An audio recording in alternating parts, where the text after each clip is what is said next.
예, 로마서 9장 13절입니다. 오늘 하나님이 사랑하신 사람들. 하나님이 사랑하신 사람들. 예. 로마서 9장 13절. 같이 읽읍시다. 이것은 기록된 바 야곱은 내가 사랑하되 에서는 미워하였느니라 함과 같으니라. 예. 이것은 기록된 바 야곱은 내가 사랑하되 에서는 미워하였느니라 함과 같으니라. 왜 이렇게 한 것 같아요? 하나님 왜 야곱은 사랑하고 에서는 미워하셨냐? 응? 야곱은 사랑하고 내가 야곱은 사랑하고 에서는 미워하였느니라. 하나님께 누군 사랑하고 누군 미워하시고 참 그렇죠. 이런 예가 성경에 많이 기록되어 있습니다. 하나님이 사랑하신 사람들 기도하십시다. 주님께서 특별히 내가 너를 사랑한다 그러면 여러분이 어떨 것 같아요? 엄청 황홀할 것 같아요? 아니면 엄청 기쁠 것 같아요? 예. 내가 별로 거 아닌 사람도 뭐 내가 너를 사랑한다 그러면 내가 너를 사랑한다. 여러분은 자식들한테는 내가 너를 사랑한다 말을 자주 할 것 같고 부부간에도 뭐 어떨지 모르겠네. 사랑한다. 내가 너를 사랑한다. 성도들 간에도 사랑한다. 오늘 전할 말씀은 내가 너를 사랑하여 하나님이 사랑하신 사람들입니다. 성경에 따르면 주 하나님은 사랑이십니다. 하나님은 사랑이시기 때문이라. 하나님은 사랑이니라. 하나님은 사랑이시다. 하나님은 사랑이시니라. 이 말씀은 하나님께서 사랑이시기 때문에 죄인들을 지옥에 보내지 않으실 것이라든지 요한적인 교리죠. 하나님은 사랑이시기 때문에 죄인들을 지옥에 보내지 않을 것이다. 어떤 죄인도 다 사랑하신다. 자유주의죠. 죄는 미워하시지만 죄인은 사랑하신다. 뭐 그런 거. 응? 그게 전부 하나님은 사랑이시니라. 여기서 나오는 파생된 그 유추된 이제 진리는 아니고 가정 추측입니다. 그건 만약 우리가 그 말씀 하나님은 사랑이시니라 한 말씀을 그런 식으로 이해했다면 그 사람은 마귀에게 속은 자고 말씀에 실족한 자입니다. 하나님은 사랑이시니라. 하나님은 사랑이시기 때문에 죄를 미워해도 죄인을 미워하지 않으신다면 그건 거짓말입니다. 주님은 죄와 불법을 미워하실 뿐 아니라 죄인을 미워하십니다. 하나님은 사랑이시기 때문에 모든 죄를 다 용서하신다는 말도 거짓말입니다. 하나님은 모든 죄인들, 모든 죄를 다 용서하신 것이 아니고 죄를 회개하고 주 예수 그리스도를 믿는 사람의 죄를 용서하시고 그 사람의 죄를 용서하시고 그 사람을 용서하십니다. 주 예수를 믿지 않으면 어떤 죄도 용서하지 않으십니다. 어떤 죄도 용서하지 않습니다. 하나님은 사랑이시기 때문에 종교 간의 화해나 타협이 옳다는 주장 역시 거짓말입니다. 하나님은 사랑이시기 때문에 질투하시며 분리를 명하십니다. 하나님은 사랑이시다. 이건 위대한 성경의 진리인데 이 위대한 성경의 진리가 얼마나 오용되고 남용되는지 모릅니다. 심지어 크리스천들 사이에 이 말씀이 악용이 되고 있습니다. 하나님은 사랑이시란 말씀은 사랑하지 아니한 자는 하나님을 알 수 없다는 말씀입니다. 하나님은 사랑이시다. 그럼 내가 사랑 안 하면 하나님을 알 수 없다. 그게 하나님 사랑이시다는 뜻입니다. 하나님은 사랑이시다. 이 말씀은 우리를 향해 하나님이 가지고 계신 사랑을 우리가 알았고 또 믿었다는 말입니다. 그래서 내가 하나님 사랑이시다 이렇게 말할 수 있는 고백입니다. 그게 하나님 사랑이시다. 그건 아무나 할 수 있는 말이 아닙니다. 내가 하나님이 나를 향해 보여주신 그 사랑을 알고 믿었고 깨달았다 이거예요. 그 고백이 하나님 사랑이시니라. 하나님은 사랑이라는 말씀은 하나님께서 자신의 독생자를 보내셔서 우리가 그분을 통해 살게 하셨고 이것 안에서 하나님의 사랑이 우리를 향해 나타났다는 것입니다. 하나님은 사랑이시니라.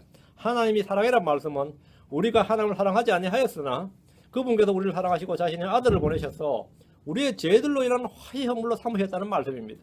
그게 하나님은 사랑이시라는 뜻입니다.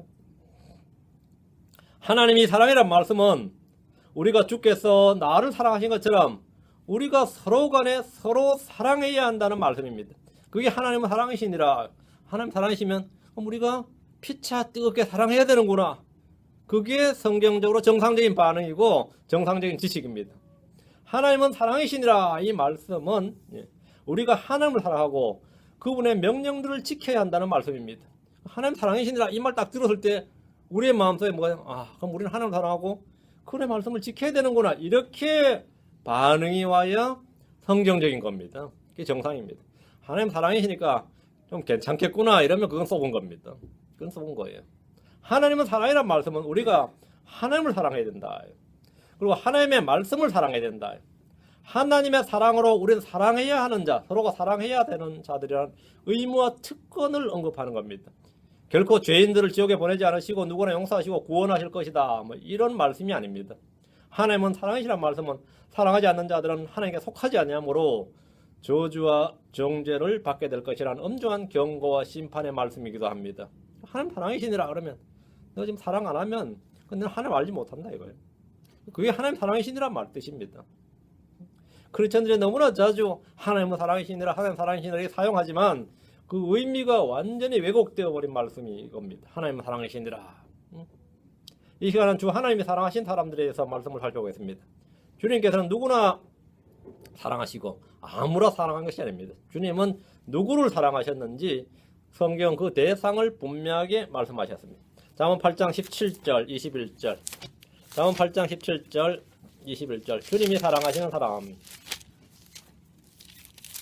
주님 그리고 그 사랑하신 사람들의 예를 몇 사람을 들어주겠습니다. 잠언 8장 17절 나를 사랑하는 자들을 내가 사랑하나니 일찍 나를 찾는 자들이 나를 만나리라. 주님께서 나를 사랑하는 자들을 내가 사랑하나니 했습니다. 나를 사랑하는 주님이 사랑하시는 사람은 주님을 사랑하는 자들입니다. 주님은 자신을 사랑하는 자들을 미워하거나 배척하거나 싫어하지 않으십니다. 주 내 하나님을 사랑하라 이 말씀은 율법 중에서 가장 크고 첫째 되는 계명입니다. 주님께서 나를 사랑하는 자들을 내가 사랑하나니 이렇게 말씀하셨습니다. 21절 이것은 내가 나를 사랑하는 자들로 하여금 재산을 상속받게 하라 함이니라. 내가 그들의 창고들을 채우리라. 주님은 자신을 사랑하는 자들로 하여금 재산을 상속받게 하신다. 자, 자신을 사랑하는 자들로 하여금 재산을 상속받게 하신다. 그렇게 말씀하셨습니다. 이스라엘은 이 땅에서 재산을 상속받았습니다. 이 땅에서 크리스천들은 저 하늘에서 주님의 주님 주신 유업을 상속받습니다. 주의 말씀을 지키는 사람이 주를 사랑하는 사람입니다. 주의 말씀을 지키는 주를 사랑. 그 주의 말씀을 지키는 사람을 주님은 사랑하는 사람. 주님이 사랑합니다. 주님은 그런 사람을 사랑하시고 내 재산을 상속받게 하신다. 예수를 사랑하지 않는 자는 어떻게 되냐? 주님이 오실 때 저주가 임합니다. 주의 임하심으로부터 저주가 임할지어다. 이게 마라나다 아나시니마입니다.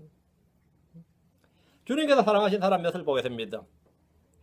말라기 1장 2절 3절 로마서 9장 13절 말라기 1장 2절 3절 로마서 9장 13절입니다. 주가 말하노라 내가 너희를 사랑하였노라 내가 너희를 사랑하였노라. 너희 이스라엘입니다. 그러나 너희는 이르기를 주께서 어떤 점에서 우리를 사랑하셨나이까 하는도다. 이게 사람들의 반응, 이스라엘의 반응이죠. 어떤 점에서 우리를 사랑하셨나이까 하는도다. 주가 말하노라 에서는 야곱의 형이 아니냐. 그러나 내가 야곱을 사랑하고 에서는 미워하였으며 광야 영도를 위해 그의 산들과 요산을 피폐하게 했느니라. 에서는 미워하고 뭐라고요? 야곱은 사랑했다. 내가 야곱을 사랑해서 이스라엘이 있는 거죠. 예. 주님은 야곱을 사랑하고 에서는 미워했다고 말합니다. 야곱과 에서는 이삭과 리브가 사이에 태어난 쌍둥이 형제입니다. 트윈스였단 말이죠. 이스마엘과 이삭처럼 배다른 형제가 아닙니다. 둘 중 하나는 육신을 따라 태어났거나 노예 여종에서 난 것도 아닙니다. 에서와 야곱은 약속의 상속자 이삭의 아들들입니다. 이삭은 장자인 에서를 사랑했고 리브가는 그 동생인 야곱을 사랑했는데 하나님은 야곱을 사랑하고 에서는 미워했다 이렇게 말씀하셨습니다. 자, 로마서 9장 13절 자, 요 구절 이제 배경을 하고 요 구절을 지금 로마서에서 인용을 했으니까요. 로마서 9장 13절 이것은 기록된 바 야곱은 내가 사랑하되 에서는 미워하였느니라 함과 같으니라. 야곱은 내가 사랑하되 에서는 미워하였느니라. 이것은 구원에 관한 말씀이 아닙니다. 상속에 관한 말씀입니다. 주님은 아브라함의 상속대로 이삭을 택하셨고 이삭의 상속대로 야곱을 택하셨습니다. 주님께서 이들이 태어나기도 전에 무슨 선이나 악을 행하지도 아니하였을 때 이미 이삭의 상속자로 야곱을 부르셨고 택하셨습니다. 이삭의 상속자로 구원자로가 아니고 상속자로 야곱을 부르시고 택하셨습니다. 구원으로 부르시거나 선택하신 것이 아닙니다. 약속의 상속자로 부르시고 선택하신 겁니다. 이 부분에서 많은 크리스천들이 이걸 구원에 관한 말씀인 줄로 알고 구원 선택이나 구원 예정을 언급할 때 에사와 야곱의 예를 많이 인용합니다. 그 장로교 목사님들이 이건 거의 필수 구절이고요. 예정 교리 나올 때마다 인용되는 이 예는 이거예요. 이 구절이에요. 태어나기도 전에 이렇게. 태어나기도 전에 뭐를 예정했고 뭘 선택했다는 주님이 이삭의 상속자로 야곱을 선택했다고요. 응? 야곱. 말라기와 로마서의 본문은 구원 선택이나 예정에 관한 말씀이 아닙니다. 약속의 상속자를 택한 일에 대한 겁니다.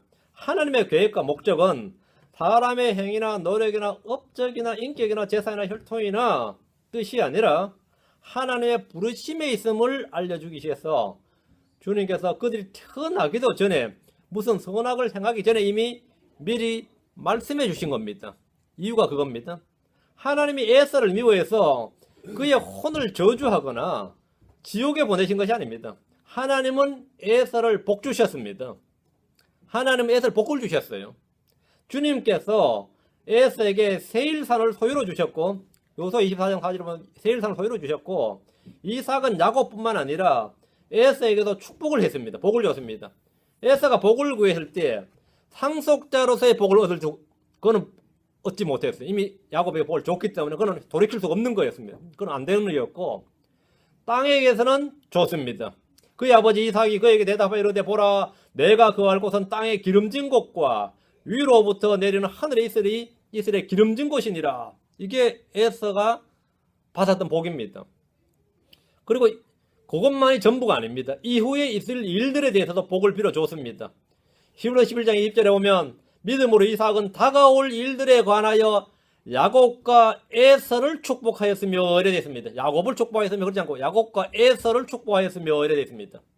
에서를 미워했다는 말은 약속의 상속자로 택하는 부분에 관해서입니다. 약속의 상속자로 택한 부분에 관해서입니다. 미워했다 해서 진짜 이건 뭐 적대시하고 이런 이야기가 아닙니다.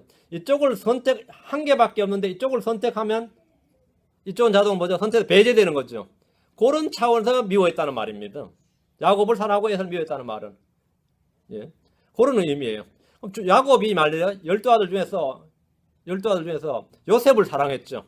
그럼 나머지 11아들은 뭐가 되는 거죠? 미워했다는 게 되는 거예요. 그 형제 입장에서는 그렇죠, 당연히 그렇죠. 야곱이 마누라 중에서도 라헬을 사랑했어요. 그럼 레아는 어떻게 되는 거죠? 레아 자신을 야곱이 남편 나를 미워한다요. 맞죠? 그게 사랑하고 미워한다. 그 점에 관해서입니다. 그 점에 관해서 주님은 에서가 약속의 상속자로 부적합하다는 사실을 미리 알고 계셨고 태어나기도 전에 미리 알고 계셨고 리브가를 통해서 이미 누가 약속의 상속자가 될 것인지를 말씀해 주셨습니다. 그렇죠? 미리 말씀해 형이 아우를 섬기리라 이렇게 말씀을 해 주셨어요. 형이 아우를 섬기리라. 왜 그렇게 했냐면 약속의 씨에 관한 문제이기 때문입니다. 히브리 12장 16절입니다. 히브리 12장 16절. 왜 하나님께서 약속의 상속자로 에서가 아니라 야곱을 택했느냐 하면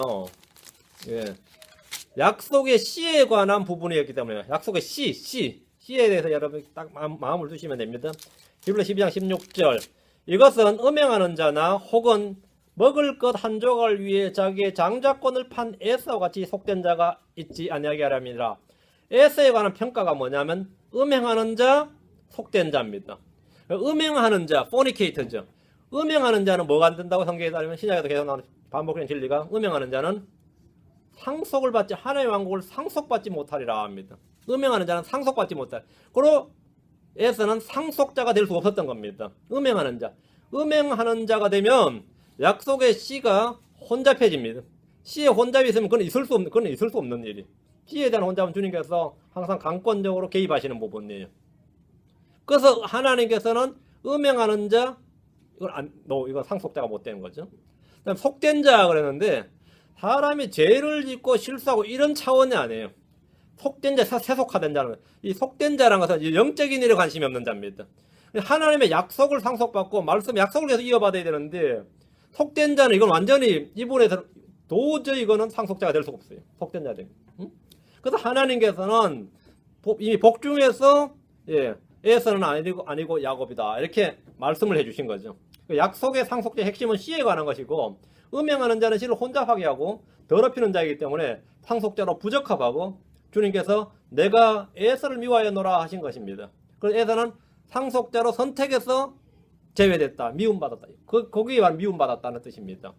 구원 예정이나 선택을 주장하는 이들이 이 문맥에 관계없이 무조건적 선택 예정을 외치지만 얘는 본문과 하등에 상관없는 오류고 거짓입니다. 하등에 상관없는 오류고 거짓입니다. 주님은 야곱을 사랑했다. 주님은 야곱을 사랑했다. 야곱의 인격이 훌륭해서 사랑한 거 아닙니다. 여러분이 아시다시피 야곱은 그다지 대단한 사람이 아니에요. 태어날 때보다 사기꾼이었어요. 거짓말쟁이 사기꾼에다가 이름이 야곱이 아니니까라고 말할 정도로 그런 사람이었다.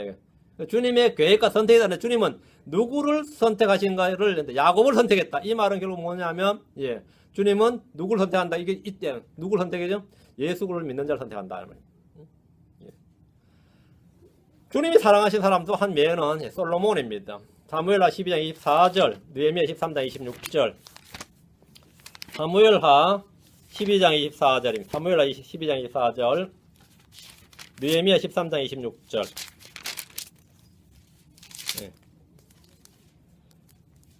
다윗이 자기 아내 바세바를 위로하고 그녀에게로 들어가 그녀와 함께 누우니 그녀가 아들을 낳음에 그가 그의 이름을 솔로몬이라 하니라. 주께서 그를 사랑하사 대언자 나단의 손으로 보내시며 그가 주로 인하여 그의 이름을 여다디아라 하니라. 솔로몬의 이름이 여다디아네. 여다디아. 이거 소위 말하면 뭐 집에서 애를 뭐 본명이 하나 있죠. 우림이 그러면 본명이죠. 귀염둥이 이름 뭐가 되는 거죠? 그건 예명이죠. 똘보기 그러면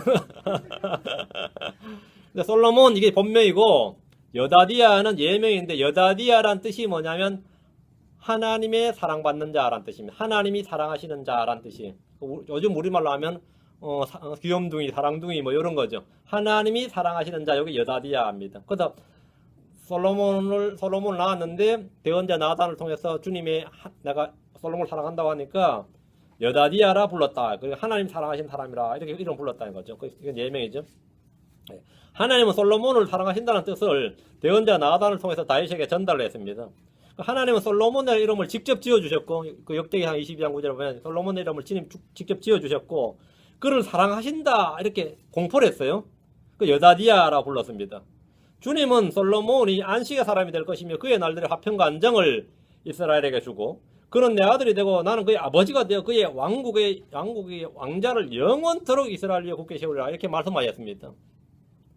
그건 이제 예언적인 말씀이죠. 솔로몬에게 직접 하신 말씀인데 동시에 그건 뭐냐면 예수 그리스도의 왕자를 이야기한 것인데 아마 이런 큰 사랑을 받은 사람이 다시 없을 겁니다. 그렇다면 주님의 사랑을 받은 사람은 주님의 이런 큰 사랑을 받은 사람은 그 삶이 어떨 것 같아요?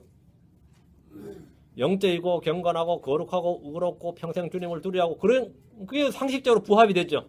그럼 우리가 저 사람은 뭐가 달라도 달라 그러면 태어날 때부터 주님의 사랑받은 사람이야. 그럼 어떻게 되죠? 말이 이해가 되잖아요. 안 그래요? 이해가 되죠. 그러니까 이런 큰 사랑을 받으면 다시 없을 것 같았는데 주님의 사랑을 받고 부르심을 받고 뭐 하여튼 주님께 부어줄 은혜를 받고 이런저런 뭐 좋은 거 다 받았는데 그런 솔로몬조차도 그의 삶을 보면 그다지 모범적이지 않습니다. 특히 영적인 관해서, 영적인 부분에 대해서는. 그럼 얼마든지 죄를 짓고 악을 행하는 그런 사람의 전형입니다. 솔로몬이 그런 사람이었어요. 느헤미야 13장 26절. 하나님의 사랑받았다는 말이, 하나님의 사랑을 받았다는 말이 그 사람의 영적인 삶이나 성장을 보증해 주질 않는다 이 말입니다. 네? 내가 하나님께 부름을 받았다. So what? 그 반응이 중요합니다. 부름 받은 건 물론 중요하지만 그 다음이 중요해요. 자, 느헤미야 13장 26절. 전에 이스라엘 왕 솔로몬이 이 일들로 죄를 짓지 아니하였느냐? 죄를 짓자. 솔로몬이 죄를 지었다. 그러나 많은 민족들 가운데서 그와 비길 왕이 없었고 그는 자기 하나님께 사랑을 받았느니라. 하나님께 사랑을 받았느니라. 하나님께서 그를 왕으로 삼아 온 이스라엘 다스리게 하셨으나 그럼에도 불구하고 심지어 그도 이국 풍습의 여인들이 죄를 짓게 하였느니라. 이게 지금 성경의 증언이에요. 증언이에요. 솔로몬은 이방 여인들을 취하고 말들을 늘렸고 우상들을 숭배했습니다. 솔로몬은 지혜와 계시형을 받은 사람입니다. 그는 왕으로서 기름 부음을 받을 뿐 아니라 성경을 3권이나 기록했습니다. 그렇죠? 잠언 전도서 솔로몬의 노래. 그런 그가 말년에 우상 숭배자로 타락한 채 죽었습니다. 우상 숭배자로 타락한 채 죽었어요. 주님께 사랑받았다는 건 굉장히 좋은 겁니다. 주님께 사랑받는 자란 뜻이 그게 그 사람의 영적인 삶을, 영적인 안정을 보증해 주지는 않습니다. 그것은 여러분이 주님 앞에 합당한 반응을 해야 됩니다. 믿음이 합당한 반응을 해야 돼요. 우리 주님이 사랑한 사람, 신약에서 우리 주님이 사랑한 사람은 한번 딱 생각해보면 누군 것 같아요? 주님이 누구를 제일 사랑한 것 같아요? 물론 사도 요한은 주님이 사랑하시는 자고 자신이 스스로 그렇게 몇 번 기록을 했습니다. 사도 요한 자신이 성경에 주님이 사랑하시는 제자, 주님이 사랑하시는 자, 자기 이름을 말하지 않고 주님께서 사도 요한에게 내가 너를 사랑하노라 그러지 않았어요. 요한이 스스로 그렇게 알고 그래 적었던 거죠. 근데 주님이 사랑하신다고 말하고 기록한 사람이 성경에 나와요. 주님이 내가 사랑한다. 마가복음 10장 21절, 요한복음 11장 5절. 그 사람들은 사도들 중에 한 명이 아니었습니다. 그 니고데모나 아리마다 요셉이나 그런 사람도 아니고요. 누구죠? 마가복음 10장 21절. 예. 어떤 부자 청년이죠. 이에 예수님께서 그를 보시고 그를 사랑하사 그에게 이르시되 내게 한 가지 부족한 것이 있으니 내 길로 가서 내게 있는 것은 무엇이든지 팔아 가난한 사람들에게 주라. 그리하면 하늘에 내게 보화가 있으리라. 하늘에서 내게 보화가 있으리라. 그리고 와서 십자가를 지고 나를 따르라. 예수님께서 그를 보시고 그를 사랑하사 그에게 이르시되, 사랑해서 한 말이에요. 뒤에 말은 보시고 그를 사랑하사, 보시고 사랑하사. 예수님은 자신이 찾아와서 질문했던, 영적인 질문했던 부자 청년을 보시고 사랑하셨습니다. 몇 번 봤다고 사랑하신지 모르지만 사랑하셨어요. 몇 번이나 만났다고, 몇 번이나 봤다고, 그게 중요한 게 아닙니다. 주님은 그 청년을 보시고 사랑하셨어요. 주님은 그에게 할 일을 말씀해 주셨고, 그래서 그친 게 아니라 뭐라고요? 자기 제자로 부르셨습니다. 제자로 부르셨어요.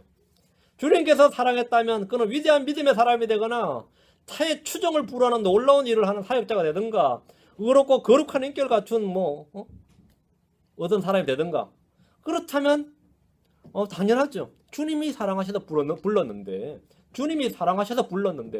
그럼 우리는 부자 청년이 그랬다는 걸 전혀 볼 수가 없습니다. 그건 전혀 별개의 문제입니다.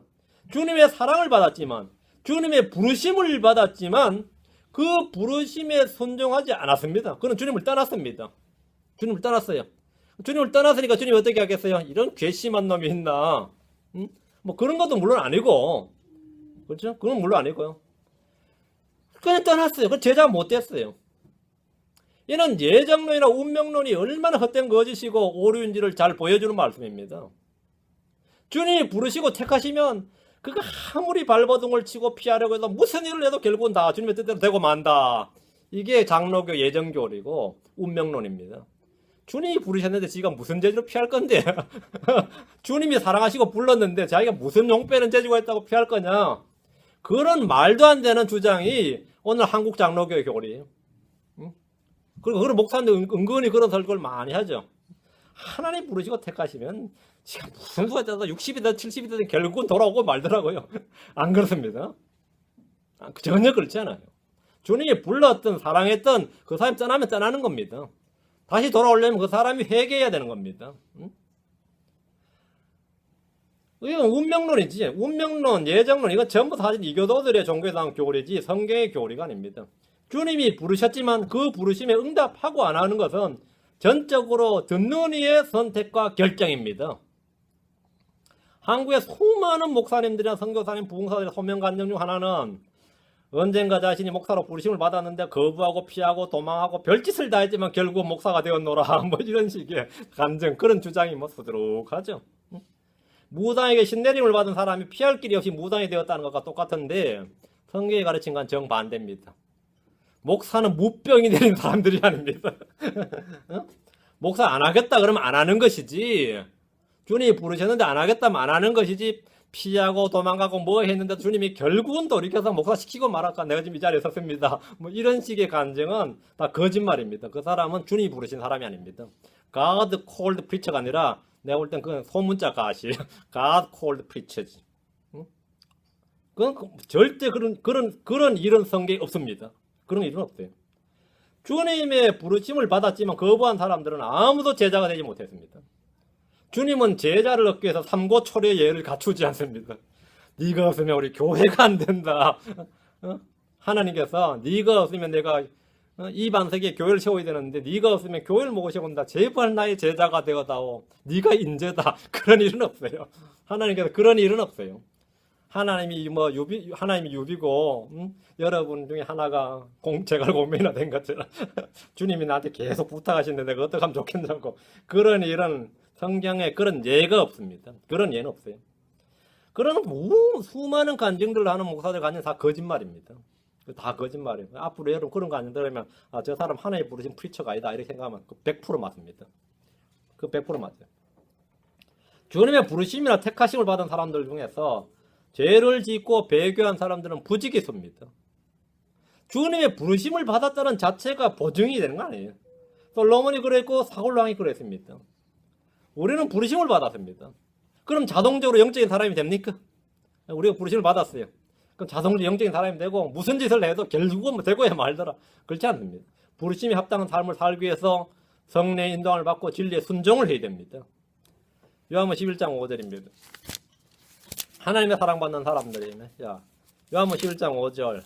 하나님 사랑받는 사람이 예수 그리스도 사랑을 받은 사람이 지금 예수님을 떠나버렸습니다. 자, 그 후로 그 사람에 대한 이야기는 안 나옵니다. 요한복음 11장 5절. 이제 예수님께서 마르다와 그녀 여동생과 나사로를 사랑하시더라. 마르다와 그녀 여동생 마리아죠. 나사로를 사랑하시더라. 주님이 사랑하신 사람으로 나오는 또 한 명, 또 한 가족이죠. 이거는 한 명이 아니라 세 사람이네요. 마르다와 마리아와 나사로입니다. 주님은 그들을 사랑하셨습니다. 나사로는 사도로 부름을 받지 않았습니다. 그렇다고 제자로 부름을 받지도 않았습니다. 큰 부자도 아니고 권세자도 아니고 학자도 아닙니다. 주님의 사랑을 받았지만 마르다의 가족의 살림살이가 나아졌다든지 하는 일마다 대박이 터졌다든지 뭐 그래? 하는 일마다 나사로는 병들어 죽었습니다. 그냥 죽었다가 병들어 죽었어요. 병들어서 얼마나 아팠던지 빨리 주님 좀 오시라고 불렀는데 주님 또 늦직 안 오셔가지고 나흘 만에 죽은 지 나흘 만에 오셨단 말이에요. 알고도 안 오셨어요. 하나님 영광을 위해서. 주님은 나사로가 죽은 지 나흘 만에 그를 무덤에서 불러내서 살리셨는데, 역시 하나님 사랑하신 사람 다르죠. 불러내서 살리셨는데 살아난 후로는 어땠습니까? 이제 사정이 풀렸다. 역시 주님 사랑하신 사람이라서 이제 뭐 살만해졌다. 그래 되지 않았습니다. 살아난 나사로는 참 안 살아났으면 죽을 뻔했죠. 살아난 게 하나님 영광에 살아난 건데. 요한복음 12장 10절 11절. 살아난 후에는 유대인들에서 암살의 위험에 시달렸습니다.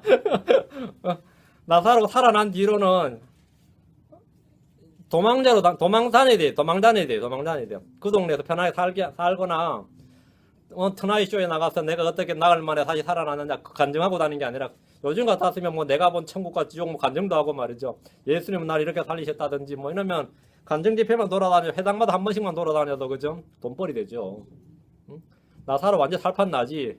내가 나흘 만에 나왔을 때 느낌이라든가 이런 거 이야기하면 얼마나 부흥회가 막 부흥이 되겠어요. 안 그렇겠어요? 하나님 예수님 나를 어떻게 살리셨는가 그럼 뭐 회당장이 나흘 만에 살아난 나사로 등장 박수로 맞이하겠습니다 하면은 막 이러면서 나타나가지고 그죠? 간증 한번 쫙 해버리고. 근데 요한복음 12장 10절 11절 보면 그러지 않았다 말이죠. 그러나 소제사장들이 나사로도 죽이려고 협의하였으니 이는 그로 인해 유대인들 중에 많은 사람들이 가서 예수를 믿었기 때문이더라. 나사로를 죽이려고 모였다 이거죠. 협의했다 이거예요. 이것이 주님이 사랑하신 사람, 주님께 사랑받는 사람의 삶이었습니다. 주님이 사랑했던 부자 청년은 재산을 팔아 가난한 자들에게 나누어주고 와서 십자가를 지고 나를 따르라 이렇게 명령을 받았고, 사랑하는 사람이 주신 것이 뭐였다고요? 재산 다 팔고 와서 십자가를 지라 이게. 그게 하나님이 사랑하신 사람, 주님이 사랑하신 사람이 주신 선물이 뭐냐면 십자가였다. 십자가를 지라. 주님이 사랑하셨던 나사로는 병들어 죽었고 다시 살려내신 후에는 암살의 위험에 시달려야 됐습니다. 암살의 위험에 시달려야 됐다. 주님의 사랑을 받았던 제자들은 세상의 미움을 받고 그죠? 고난과 박해를 당했습니다. 주님의 사랑을 받은 제자들은 하나님이 여러분을 사랑하십니다. 하나님이 여러분을 사랑하셔. 아, 주님 왜 이러십니까? 나를 사랑하신다니 좀 자제하시지요. 하나님 사랑하시면 이거 보통 장난이겠는데 자기 십자가를 지고 따라야 되고 이런 세상의 고난과 박해를 받는데 하나님이 나를 사랑하시기 때문에 일어나는 일이 이런 거라는 겁니다. 하나님이 나를 사랑하시기 때문에 일어나는 일이. 부자 청년은 삶에서 별로 고난이 없었을 겁니다. 왜? 하나님 사랑을 감히 거부했기 때문에 괜찮았어요. 하나님 사랑을 내가 받아들이면 어떻게 되는 거죠? 이게 십자가를 지는 거죠. 십자가를 지고 좀 따르는 거란 말이에요. 자, 이제 주님께서 여러분 오늘 나타나셨다시피 내가 너를 사랑하노라 하면 여러분 어떻겠어요? 주님 이러시면 안 됩니다. 아니, 무슨 그런 끔찍한 말씀을 사랑하셔도 말씀하시지 말고 은밀하게 그냥 아무도 모르게 그냥 사랑하셔야지. 나를 사랑하노라 하시면 안 된다. 하나님께 내가 너를 사랑하노라. 하나님 내가 너를 사랑하노라. 성경을 제대로 아는 사람들이라면 그것이 자기 부인과 자기 십자가를 지고 어린 양을 따르는 기름을 알 겁니다. 내가 너를 사랑하노라 하는 주님의 음성이 때로는 두려울지도 모르겠습니다. 미국이죠. 찰스 피니 목사가 얼마나 성령 충만한 목사였던지 이분이 설교를 하면 말이죠.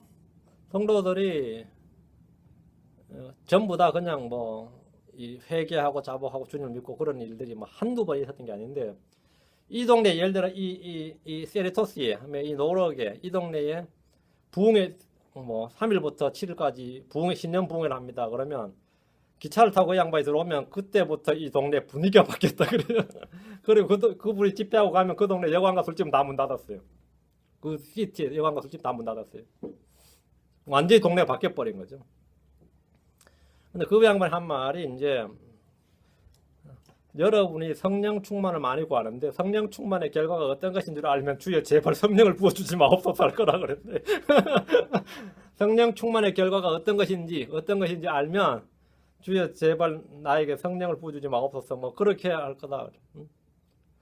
사람들이 생각하는 달콤하고 아주 성령 충만하면 기쁘고 달콤하고 그렇지 않다는 겁니다.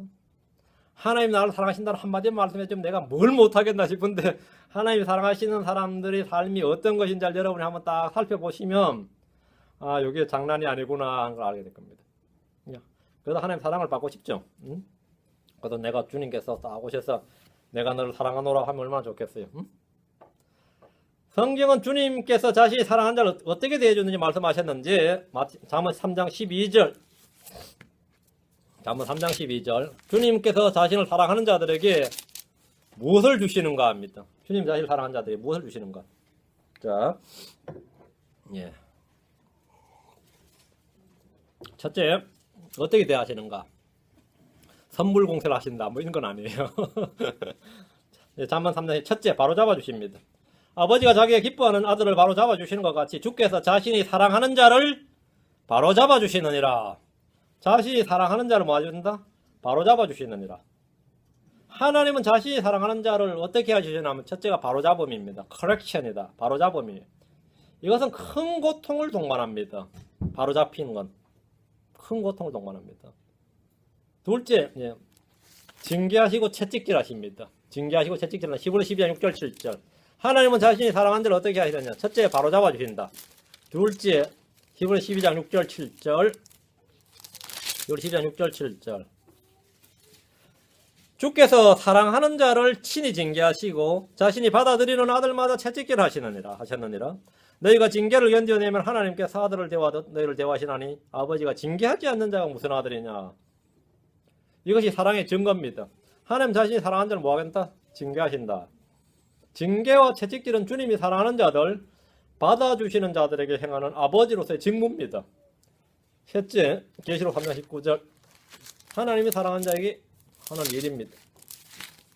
계시록 3장 19절 책망하고 징계하십니다. 계시록 3장 19절 내가 사랑하는 자들을 다 책망하고 징계하노니 그런지 열심을 내고 회개하라. 내가 사랑하는 자들을 다 뭐한다? 다 예외 없습니다. 주님이 사랑하면 다 책망하고 징계하노니. 하나님이 사랑했던 사람들 중에서 징계와 극심한 고난을 당해보지 않는 사람이 없습니다. 성경에 나오는 믿음의 사람들이 얼마나 큰 시험과 고난을 받았고 극심한 단련을 받았는지 여러분이 성경 아무데나 펴보시면 압니다. 아무데나 펴보시면 알아요. 하나님이 사랑하시는 자들이 어떤 대우를 받았는지, 하나님이 어떻게 그들을 다루시고 취하셨는지 다루셨는지를 여러분 알 수 있습니다.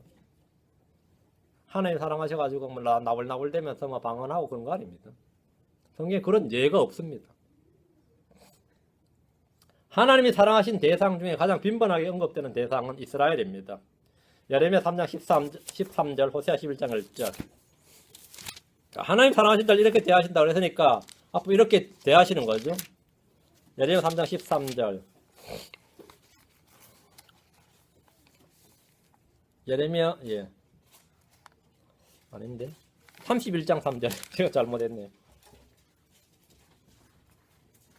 31장 3절 같네요. 31장 3절. 옛적에 주께서 내게 나타나사 이르시되 참으로 내가 영존한 사랑으로 너를 사랑하였기에 인자함으로 너를 이끌어노라 하셨도다. 옛적에 주께 내게 나타나사 이르시되 참으로 내가 영존하는 사랑으로 너를 사랑하였다. 영존한 사랑으로.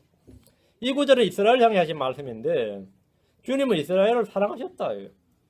하나님의 사랑은 영존하는 사랑입니다. 일시적으로 하다가 마는 사랑이 아닙니다.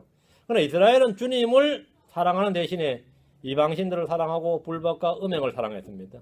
주님은 이스라엘을 바로잡고 책망하고 징계하셨습니다. 호세아 11장 1절. 호세아 11장 1절. 호세아 11장 1절. 이스라엘이 아이였을 때에 내가 그를 사랑하였고 이스라엘이 아이였을 때 내가 그를 사랑하였고 내 아들을 이집트에서 불러내었노라. 이스라엘이 아이였을 때란 말씀은 출애굽 시점에 이스라엘을 말합니다. 주님께서 출애굽 시점에 이스라엘을 민족들을 낳았다 그런 거죠. 그러니까 어린아이가 되는 거죠. 아이를 낳았다요. 하루 만에 낳았어요. 민족 낳았어요. 출애굽 시점에 어린아이였을 때, 이스라엘이 아이였을 때에 이렇게 말합니다. 아이였을 때에. 주님은 이스라엘의 출애굽을 민족적으로 태어난 날, 즉 아이로 보셨는데 이런 예는 대환란 때도 마찬가지입니다. 주님께서 한 민족을 한순간에 태어나게 하실 수 있다고 했습니다. 한순간에. 그냥 한순간에 태어나게 하실 수 있다고 했죠. 이 구절 역사적으로 이스라엘의 민족의 출생입니다. 이스라엘 민족의 출생이에요. 그리고 불러내신 것을 말하는데 출애굽 사건이죠. 근데 마태복음에서 앞부분 제외하고 후반부만 딱 빼내가지고 마태복음에 보면 2장 15절에 헤롯이 죽을 때까지 거기 있었으니 예수님 이집트에 피난간 사건이죠. 이것은 주에 관하여 대언자를 통해 말씀하신 걸 성취하려 합니다라. 이르시되 이집트에서 내가 내 아들을 불러내었노라 하셨더라. 이 말씀이 있어요. 이거 예언적으로 적용해서 예수님께서 아이였을 때에 헤롯을 피해서 이집트로 갔다가 돌아온 이유를 지금 마태가 성경은 말이죠. 호세아 11장 1절 후반부의 말씀의 성취다 이렇게 딱 기록을 해놨어요. 성경의 구절들 중에서 역사적 사건을 예언적 사건임을 보여주는 예입니다. 이게 역사적 사건을 들어서 이제 더블 어플리케이션이죠. 역사적 사건이 그대로 진실이고 그 사건에서 예언적 사건임을 끄집어내는 거죠. 그러니까 이스라엘이 하나님의 아들이라 불린다고 해서 이스라엘이 예수 그리스도는 아닙니다. 그렇죠? 예수는 아니에요. 성경에서 아담이나 천사들이나 이스라엘이나 크리스천들, 즉 믿는 크리스천들 또는 대환란 성도들, 이기는 자들까지 모두 다 하나님의 아들이라 불립니다. 주님께서 이기는 자들은 뭐세요? 그는 나의 아들이 되고 나는 그의 하나님 되리라. 그의 아버지가 되리라. 이렇게 말씀하셨어요. 그러니까 그 누구도 하나님의 아들이라 불린다 해서 그들 누구도 예수 그리스도는 아닙니다. 예수 그리스도는 아니에요. 저희 교회도 어떤 형제 요즘 안 나오는데 어떤 형제님이 이스라엘이 하나님의 아들이라고 제가 이제 하나님의 아들 불린다 했더니 극렬하게 반발을 하는 거예요. 이분은 기본적으로 성서 침례교회 계통에서 배웠던 신학을 하셨던 분이에요. 그 성경적 관련 구절 쫙 보여줬어요. 출애굽기 4장 22, 3절, 호세아 1장 10절, 11장 1절 이런 구절이죠. 주님께서 분명히 모세에게 말할 때 너는 파라오에게 이르기를 주가 이같이 말하노라. 이스라엘은 내 아들 곧 나의 처음 난 자니라. 내가 내게 말하노라. 내 아들을 가게 하여 그가 나를 섬기게 하라. 이스라엘은 나의 처음 난 자 내 아들 이렇게 나의 처음 난 자 내 아들. 분명히 이스라엘이 하는 말이죠. 분명히 이스라엘이 하는 말이죠. 호세아 1장 10절에도 그러할지라도 이스라엘 자손의 수가 바다의 모래 같아서 헤아릴 수 없고 셀 수도 없으니 전에 그들이 이르기를 너희는 내 백성이 아니라 한 그곳에서 곧 거기에서 그들이 이르기를 너희는 살아계신 하나님의 아들들이라 하리라.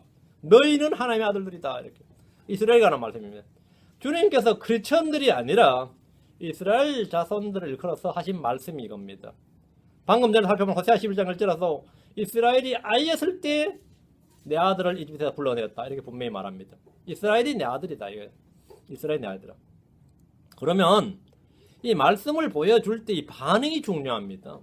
말씀을 반응이 중요해요. 말씀 앞에서 고침을 받고 순종을 해야 됩니다. 그런데 계속해서 변명을 하고 핑계를 대면서 이것은 예수님에 관한 구절이 아닐까요? 뭐 크리스천들일 수도 있지 않을까요? 뭐 이따위 소리를 해야 되는 거예요. 이런 식이에요. 분명히 지금 이스라엘에 관해서 지금 하는 말이 이스라엘은 하고 말하고 있는데, 그거 이게 분명히 역사적 사건이 맞는데, 이스라엘은 하나님의 아들이다. 오늘날 교회에서 좀처럼 언급되지 않지만 에브라임 역시 하나님의 아들입니다. 하나님의 그것도 사랑하는 아들이라고 말합니다. 예레미야 31장 20절. 예레미야 31장 20절. 하나님께서 내 아들이라고 말했어요. 하나님은 누구를 사랑하셨느냐? 이스라엘을 사랑하셨고, 이스라엘은 내 아들이라고 했고, 사랑하는 아들이라고 그랬고, 에브라임을 내 사랑하는 아들이라고 그래요. 예레미야 31장 20절. 우리는 기록된 대로 믿는 거예요. 에브라임은 나의 사랑하는 아들이냐? 그는 기뻐하는 자식이냐? 내가 그를 대적하여 말한 이후로도 여전히 그를 간절히 기억하노라. 그러므로 내가 그로 인하여 애를 태우나니 내가 반드시 그에게 긍휼을 베풀리라. 주가 말하노라. 에브라임은 사랑하는 아들이다 이거예요. 기뻐하는 자식이다. 그래서 계속해서 애를 태운다. 그로 인하여 주님이 애를 태운다. 그래서 반드시 긍휼을 베풀리라. 하나님은 에브라임을 나의 사랑하는 아들 기뻐하는 자식이라고 분명히 언급하고 있습니다. 성경을 아는 지식은 이 특별한 것이 아닙니다. 기록된 대로 읽고 믿는 겁니다. 그것이 가장 올바른 영적 지식입니다. 이스라엘은 하나님의 첫째 아들이고 나의 첫 아들, first죠. 첫째 아들이고 사랑하는 아들이다. 에브라임도 하나님의 아들이다. 예수님께서 사랑하신 사람은 다음 이제 성경에 제일 유명한 사람이죠. 예수 그리스도입니다. 주님은 예수를 걸어서 하늘에 직접 음성으로 이는 내 사랑하는 아들이요, 내가 사랑하는 아들이라고 선포하셨습니다. 내 사랑하는 아들이요, 내 사랑하는 아들이요, 그렇죠? 내 사랑하는 아들이다. 예수님은 아버지의 사랑을 받으셨고 예수님 자신이 그 사실을 잘 알고 계셨습니다. 요한복음 10장 7절. 요한복음 10장 7절. 요한복음 이제 쭉 한번 가봅시다. 요한복음 10장 7절.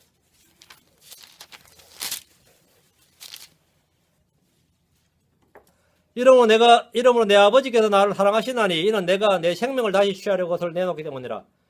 내 아버지께서 나를 사랑하시나니, 주님께서는 자신이 하나님의 아버지의 사랑을 받는 존재다. 사랑받는 아들이다. 이걸 잘 알고 계셨습니다. 아버지의 사랑을 받으신 예수님은 그분의 말씀을 다 지켜 행했습니다. 자, 하나님이 예수님을 사랑하신다. 이거는 뭐 너무 많은 구절, 이거는 제외하고 다음 하나님께서 사랑하신 사람, 크리스천들입니다. 주님은 우리를 사랑하시고 나를 사랑하십니다. 요한복음 15장 9절. 요한복음 15장 9절. 아버지께서 나를 사랑하신 것 같이 나도 너희를 사랑하였으니 너희는 내 사랑 안에 거하라. 나도 너희를 사랑하였으니. 주님은 자신이 아버지께 받은 그 사랑으로, 그 사랑 그대로 우리를 사랑하셨습니다. 이 사랑은 아무도 떼어놓을 수 없는 그런 사랑입니다. 뒤로 와서 요한복음 16장 27절.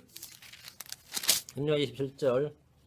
이는 너희가 나를 사랑하였으며 또 내가 하나님으로서 나온 줄 믿었으므로 아버지께서 친히 너희를 사랑하시기 때문이라. 아버지께서도 친히 너희를 사랑하신다. 하나님이 우리를 사랑하신다. 하나님이 우리를 사랑하시는 가장 큰 이유는 우리가 예수 그리스도를 하나님으로부터 나온 줄 믿었으므로입니다. 예수를 믿기 때문입니다. 하나님은 예수 그리스도를 믿는 자를 사랑하십니다. 하나님께서 우리를 사랑하신다는 사실에 감격적인 흥분과 눈물을 흘리지 못해서 고민하는 성도들을 제가 몇 본 적이 있습니다. 하나님 사랑이시라 그러고 어떤 수련회나 부흥회나 뭐 교회 집회에서 어떤 자매들은 막 울고 불고 하고 막 뜨거운 눈물을 흘리는데 난 예수 믿은 지 몇십 년이 지났는데 한 번도 그런 적은 없어요. 뭐 내가 좀 냉랭하고 이상한 건지 그게 고민인 사람들도 있지. 응? 하나님의 사랑에 전율이 오고 막 흥분과 감격이 오고 이런저런 현상이 나에 일어났으면 좋겠는데 나는 뭐 하나님의 사랑에 대한 뭐 엄청난 설교를 듣고 성경 읽어도 뭐 마음이 별로 감흥이 없는 분들이 셀 수 없이 많아요. 그래서 어떤 사람은 그 말씀만 들어 눈물이 쭉 흐른다 그러죠. 저도 제가 아는 분 중에는 뭐 그냥 설교만 들어도 자기 혼자 묵상하면 해도 눈물을 줄줄 흘려요. 집에 무슨 일 있나 그러면 하나님 좀 예수를 사랑을 좀 묵상했다 그러면 그래서 눈물을 줄줄 흘리고 어떤 남자가 말이죠. 눈물을 줄줄 흘리고 어제 하루에 몇 번씩도 울고 막 그래요. 대단한 하나님 사랑을 참 많이 깊이 잘 느끼고 체험하나 보다. 제가 그런 분이 있었어요. 근데 삶이 개판이야. 개판도 그런 개판이 없어요. 그 참 희한하잖아. 하루에 하나님의 사랑을 그렇게 많이 울고 불고 하면서 뭐 운전하면서 울어요. 운전하면서 울어 실제로. 근데 불법을 자행하기를 밥 먹듯이 밥 잘 먹는 뭐 햄버거 먹듯이 한다 그래. 불법을 자행하기를 그냥 뭐 내가 그게 난 너무 이상한 거예요. 근데 반대로 말이죠. 그래서 어떤 분이 나한테 그러더라고. 우리 교회에서 뭐 수련회 부흥회 같은 거 하면은 막 그렇게 우는 자매들이 많아. 자기는 믿긴 하는데 한 번도 울어본 적이 없어. 내가 이상한 건가요? 여러분 어떠세요? 이상해요? 어때요? 하나님의 영존하는 사랑, 큰 사랑을 듣고 배우고 믿고 알고 깨닫게 될 때 내 안에는 왜 아무런 감정적 흥분이나 어떤 감동이 없는 거냐 이거. 왜 나한테 뭐 느낌이 없는 거냐 이거. 응? 하나님의 사랑은 육신의 감정이 아니기 때문입니다. 하나님의 사랑은 육신의 감정을 자극하지 않습니다. 헐리우드 영화에서 정의하는 사랑은 이성을 압도하는 감정적 흥분, 절제하지 못하는 욕정의 끌림, 그게 헐리우드 영화가 정의하는 사랑이에요. 맞죠? 그래서 내가 법으로나 이성으로나 뭐로는 안 된다는 걸 알아도 이걸 압도하는 이끌림이 있는 걸 뭐라 그러죠? 난 사랑하나 봐 그러잖아요. 그 말은 뭐죠? 나는 미쳤나 봐. 또는 뭐죠? 내가 지금 마귀에게 이끌리나 봐. 이렇게 말하는 놈 아무도 없어요. 뭐라 그래요? 나 지금 사랑에 빠졌나 봐. 내 안에 사랑이 지금 불타는가 봐. 이런단 말이죠. 응? 남의 마누라고 불주의 나서 터지면서도 하는 말이 뭐래요? 나 그 사람 사랑해 그러지. 나 지금 마귀에게 이끌려. 욕정이 불타. 그러진 않거든요. 그 헐리우드 정의, 헐리우드 영화의 사랑의 정의. 이 서구 문화, 웨스턴 컬처예요. 그리스 로마 신화부터 나온 게 뭐죠? 자신의 이성과 법과 합법을 압도하는 이끌림. 맞죠? 그걸 뭐라 그러죠? 예, 사랑이라 그래요. 헐리우드 영화의 이 서구, 이 그리스 로마 시대 때부터 내려오는 이 사랑의 정의입니다. 사랑의 정의예요. 그 사랑의 정의를 마음속에 가지고 있는 사람이 예수님의 사랑, 하나님의 사랑을 들었을 때 그런 거를 느끼고 싶어 한다면 안 되지, 당연히. 그거는 상관이 없는 이야기입니다. 그건 사랑이 아닙니다. 그건 죄지. 그 감정적 흥분과 그 이성을 압도하는 감정적 흥분과 절제하지 못하는 욕정으로 이끌림이 사랑이 아니에요. 성경이 말하는 사랑은 주의 말씀을 지키고 행하는 사랑입니다. 성경이 말하는 사랑은 그 사랑의 대상을 향한 의무와 특권을 알고 그것을 지키는 겁니다. 그럼 그거 뭐라 하죠? 나 이제 사랑하나 봐 그래요. 내가 이제 사랑을 사랑한다. 응? 성경이 말하는 사랑은 뭐냐면 순종하고 주는 것, 희생하는 것, 그리고 그 사랑의 대상을 아끼고 지키는 겁니다. 내가 나의 가족을 사랑한다 이 말은 나의 가족을 돌보고 지키고 내가 무언가 나의 모든 걸 줘가지고 이 사람들을 부양하고 섬기는 것을 뭐라 하냐면 사랑한다 그래요. 그런 의무와 특권이 내한테 주어져 있다는 걸 내가 알고 인식하고 내가 받아들이면 뭐라 그런다고요? 사랑한다 그래요. 내가 아내를 사랑한다는 말은 내가 나의 모든 걸 줘서 아내를 지키고 부양하고 섬기고 보호하겠다는 특권과 의무가 내한테 주어졌는데 내가 그걸 억셉트한다. 오케이, 내가 그걸 하겠다 그러면 그건 내가 아내를 사랑한다는 거예요. 근데 난 당신을 봐도 흥분이 없어 이러면 우리 이혼해야 될까봐. 이러면 이거는 뭐 성경과 학생에 상관이 없는 이야기예요. 성경과 사랑과 상관없고 내가 교회 목사인데 양들을 사랑한다는 말은 이 양들을 위해서 내가 내 자신을 주고 내 자신을 이들을 먹이고 지키기 위해서 나의 의무와 주님 주신 모든 걸 쓰겠다. 그럼 그건 사랑하는 겁니다.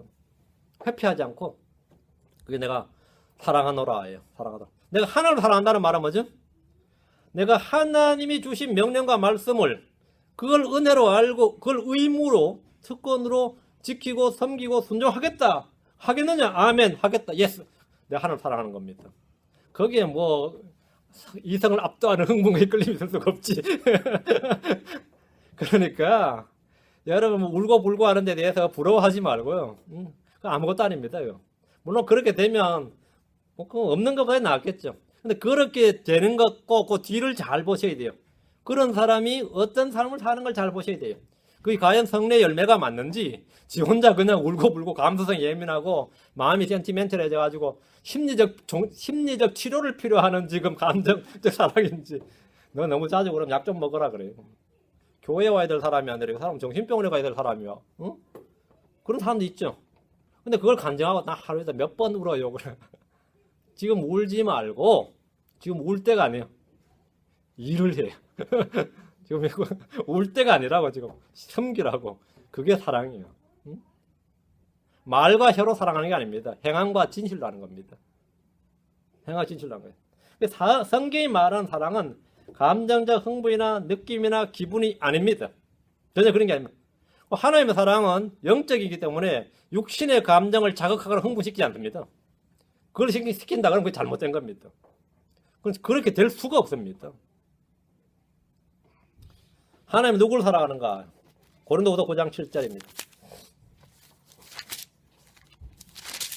고린도후서 9장 7절. 뭐 감정이 흥분 안 돼도 영이 흥분되면 그건 오케이요. 네. 영적으로 뭐 기쁨과 즐거움이 있는 거는 뭐 아주 좋은 겁니다. 자, 하나님 누구를 사랑하냐? 고린도후서 9장 7절. 저마다 자기 마음속에 정한 대로 낼 것이요 마지못해 하거나 억지로 하지 말지니 하나님은 즐거이 내는 자를 사랑하시느니라. 하나님 누구를 사랑하신다? 취어 기벌을 사랑하신다. 하나님 사랑하시는 자입니다. 하나님 자기를 사랑하는 자를 사랑하시고 의를 사랑하는 자를 사랑하시고 예수님을 믿는 자를 사랑하시고 즐거이 내는 자를 사랑하시고 취어를 기버 내는 자인데 즐거이 주는 자죠. 취어를 기벌을 사랑하신다. 주님이 즐거이 내는 자를 사랑하신다. 여러분 구제든 헌금이든 무엇을 낼 때 억지로 하거나 인색함으로 하지 않도록 또 사람들의 눈에 자랑하나 보이려고 하지 않도록 하십시오. 취율 기부를 사랑하신다. 선을 행하는 것은 주님께 드린 영적 희생물이고 우리는 왕가의 제사장으로서 즐거이 내는 자가 되어야 됩니다. 탐욕이나 탐심이나 만몬이라고 우상이 제거되지 않으면 주는 것이 받는 것보다 복되지 않습니다. 하나님 누구를 사랑하신가? 예, 갈라디아 2장 20절. 여기 이제 최종 결론까지 왔습니다. 하나님은 누구를 사랑하시는가? 갈라디아 2장 10절.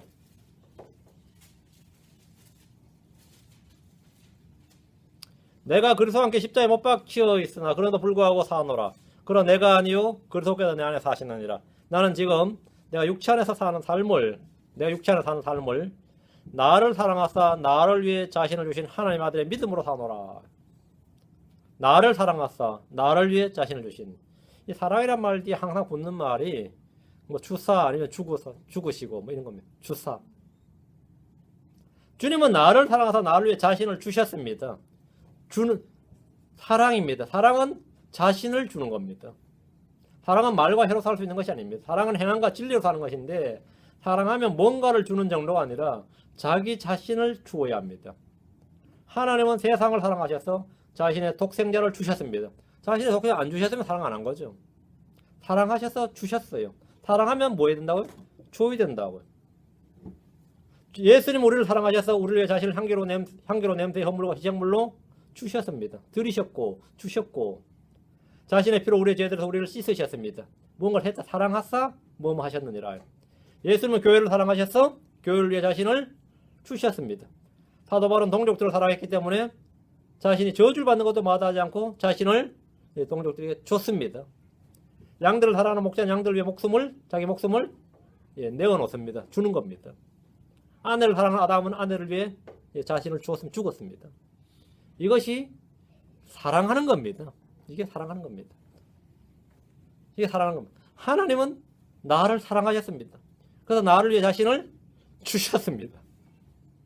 내가 하나님을 사랑한다면 나는 하나님께 나 자신을 드려야 됩니다. 그것이 영적 희생물, 산재물입니다.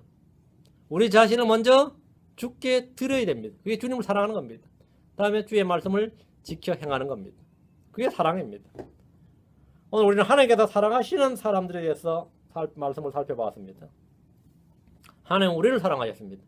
그리고 나를 사랑하셨습니다. 그 사실을 알고 믿는다면 우리는 하나님을 사랑하고 형제를 사랑해야 됩니다. 그게 하나님께 사랑하시는 사람의 특기입니다. 그래서 성경은 선자들은 뭐라 그러죠? 우리 믿는 자들이 신자들이죠. 믿는 자들아. 또 하나가 사랑하는 자들아. 그래.